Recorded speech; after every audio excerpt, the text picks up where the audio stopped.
Dans cette vidéo, on va voir 5 questions à se poser avant de faire appel à un sportif. Donc ça y est, vous avez décidé de faire appel à un sportif pour faire la promotion de votre entreprise, vos produits, vos services. Donc il va vous falloir vous poser quelques questions avant d'en recruter un. La première question à se poser, ça va être, le sportif correspond-il à l'image de mon entreprise? Est-ce que le sportif que vous voulez a les mêmes valeurs que votre entreprise? Est-ce qu'il pourrait être un consommateur de votre produit ou du service que vous vendez? Donc ça, c'est très important. Par exemple, si je prends le cas du multiple champion olympique Usain Bolt, qui a pour sponsor Hublot, donc il fait pas mal de publications sur les réseaux sociaux pour cette marque-là. Bah, il y a une cohérence. Ce sportif-là est un fan fini des montres, donc on le voit à chaque fois avec ses différentes montres, dans le domaine public, dans le domaine privé, mais au moins c'est cohérent, ça colle à son image, et en plus il y a une relation entre le coureur de 100 mètres qui court après le temps et la montre et le temps. Donc il y a une vraie cohérence dans ce partenariat, et du coup, quand il fait une publication, bah, ça fait du sens et ça passe moins pour une publicité que ça devrait l'être. Ensuite, la deuxième question qu'on va se poser, c'est qui je souhaite viser à travers l'athlète que je choisis. Donc ça entraîne plusieurs questions. Donc qui je souhaite viser, c'est par exemple, ok, je veux viser les 15-25 ans. D'accord, les 15-25 ans. Mais maintenant, les 15-25 ans, ils sont où? Sur quelle plateforme sociale ils sont? Ok, ils sont plutôt sur Instagram.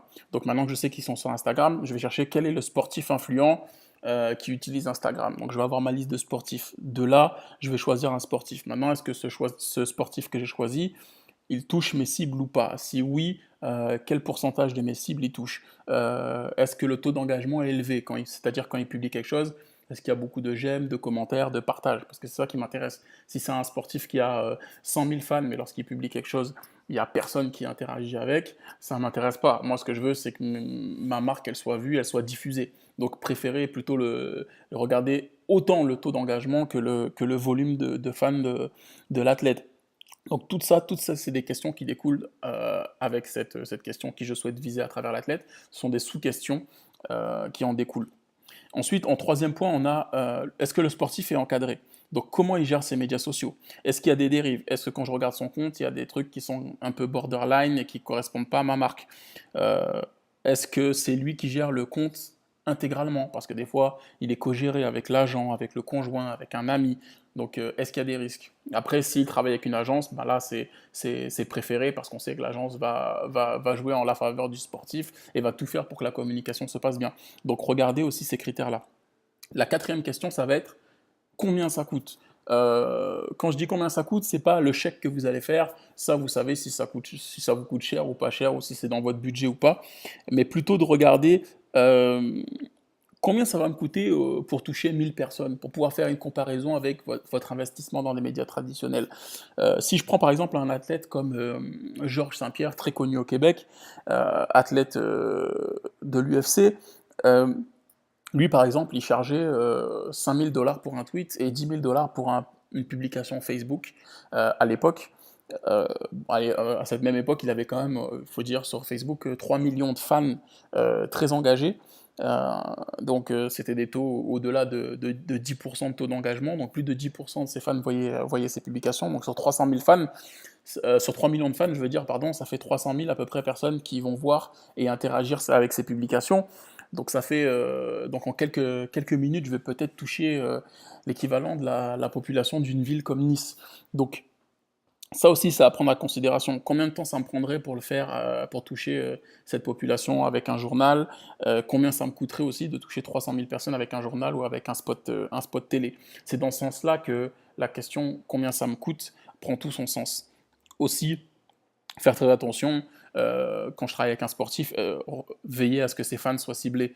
Parce que si par exemple, je reprends l'exemple de Georges Saint-Pierre, si par exemple, pour un athlète comme ça, lui il a des fans à travers le monde parce qu'il est très connu aux États-Unis, au Canada, mais aussi en Asie, bah, si je vise le marché français, en France où il est beaucoup moins connu, ça ne marche pas. Prendre en considération ça. Et puis regarder aussi combien ça me coûte par fan pour toucher chacun, etc. Et la cinquième question, ça va être comment je vais activer mon partenariat efficacement. Donc c'est bien, j'ai choisi mon sportif, il correspond à mes attentes, etc. Tout est parfait. Puis je lui envoie mon produit, il fait une photo avec. Est-ce que ça suffit pour ce que je veux faire? C'est ça la vraie question.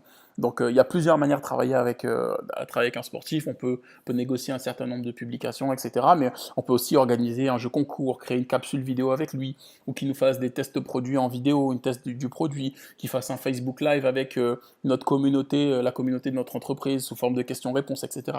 Il y a plein de manières d'activer un partenariat en ligne, et c'est comme ça qu'il faut voir ça. Maintenant, il n'y a pas une bonne ou une mauvaise manière de faire, le tout c'est de voir par rapport aux objectifs que vous visez. Si vous cherchez de la notoriété, est-ce que vous cherchez à vendre plus de produits, est-ce que vous voulez faire une campagne pour faire grossir votre base de données. Donc c'est vous qui connaissez votre objectif, dépendamment de votre objectif, vous allez opter pour un mode de fonctionnement d'activation avec votre sportif. Donc voilà, tout ça, c'est de résumer très rapidement, hein. On peut aller beaucoup plus loin que ça, puis après rentrer dans des chiffres, etc. Mais ça, c'est au moins les questions de base que vous devez vous poser au départ. Donc si vous avez des projets, vous avez des questions, n'hésitez pas à nous écrire à info@commercialinfluencesportive.com. Nous, ça nous fera un plaisir de voir votre projet et pouvoir répondre à vos questions. Donc je vous dis à la prochaine capsule. Bye bye.